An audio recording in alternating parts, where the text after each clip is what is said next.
The Dumbledore family were secretive, mysterious, and suffered their fair share of tragedy. In today's video, we'll be briefly discussing the Dumbledore family members. I'm not going to be diving too deep into the characters. This will be just briefly, so let's begin.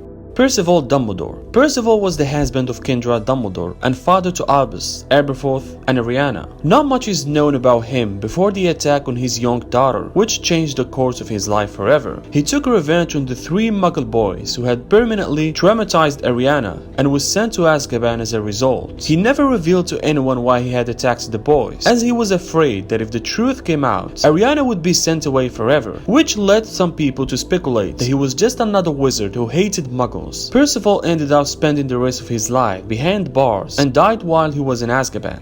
Kendra Dumbledore. Kendra was the wife of Percival and mother to 3 children. Her life was forever changed by the attack on her young daughter. Not only did her husband end up in Azkaban, but the whole family had to move from Mold-on-the-Wold to Godric's Hollow to try and protect her youngest, afraid that her daughter would be seen as a threat to the international status of secrecy and locked up in St. Mungo's hospital for magical maladies and injuries. Kendra kept Ariana hidden from the rest of the world. She spent her days trying to keep her calm, and she only allowed her outside in the dead of night. Tragically, Kendra was accidentally killed when Ariana was 14, leaving Albus to take care of his younger siblings. Albus Dumbledore. Where to begin with Albus? He was the oldest son of Kendra and Percival. He was known as one of the most talented and brilliant wizards in the wizarding world, and his achievements seemed to be endless, although he almost left off his path as a young man to go down a such darker road. After he left Hogwarts, Albus was set to go on a world tour with Elphius Dodge. When his mother suddenly died, he had no choice but to stay and take care of his 2 younger siblings. It was during this period that he encountered Gellert Grindelwald, and they both began to dream up their ideas for reforming the magical world for the greater good, which involved keeping Muggles subservient. They were also obsessed with the idea of the Deathly Hallows. Their intense relationship meant that Ariana was neglected, and they went their separate ways. After the terrible arguments between Gellert, Albus, and Aberforth that ended in Ariana's death and Grindelwald fleeing.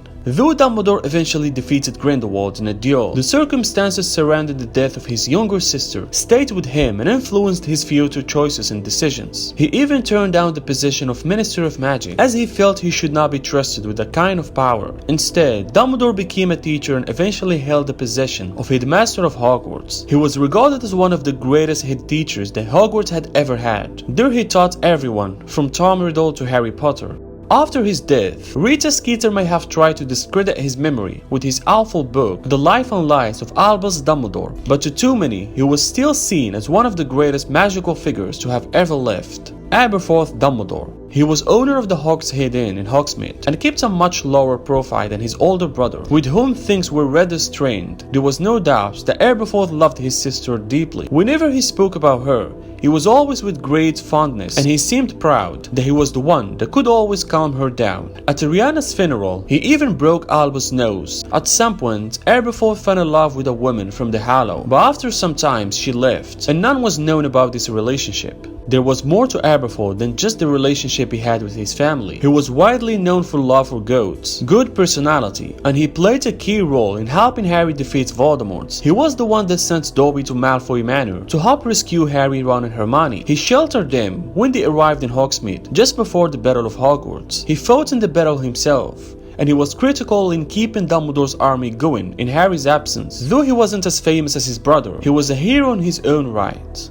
Ariana Dumbledore. When Ariana was just 6 years old, she was attacked by a group of Muggle boys who had spotted her doing magic in the back of garden of her family home. That attack was incredibly brutal and left Ariana with damage. From that moment on, she didn't want to use magic again, but she also couldn't get rid of it. Sadly, as I mentioned previously, it was during one of her rage that her mother was accidentally killed. Nobody can be sure who cast the final curse that ended up killing her, but when Harry spoke to Dumbledore in King's Cross, he hinted it was most likely Grindelwald. The death of Ariana had a profound effect on her, both of her siblings, and arguably influenced their actions for the rest of their lives. Aurelius Dumbledore. According to Gellert Grindelwald, Credence Barebone is actually the long-lost brother of Albus, Aberforth, and Ariana, as was revealed at the end of Fantastic Beasts: The Crimes of Grindelwald. However, the truth was revealed in the 3rd movie, The Secrets of Dumbledore, so if you haven't seen the movie yet, there will be spoilers. So Credence is actually a Dumbledore, but not the brother of Albus, who was the son of Aberforth and the unknown woman from the Halloway mentioned earlier. So how this and that happened will be more explained in the next and fourth Fantastic Beasts movie. If you wanna watch more videos, click on this playlist over here. Thanks for watching and I'll see you again soon.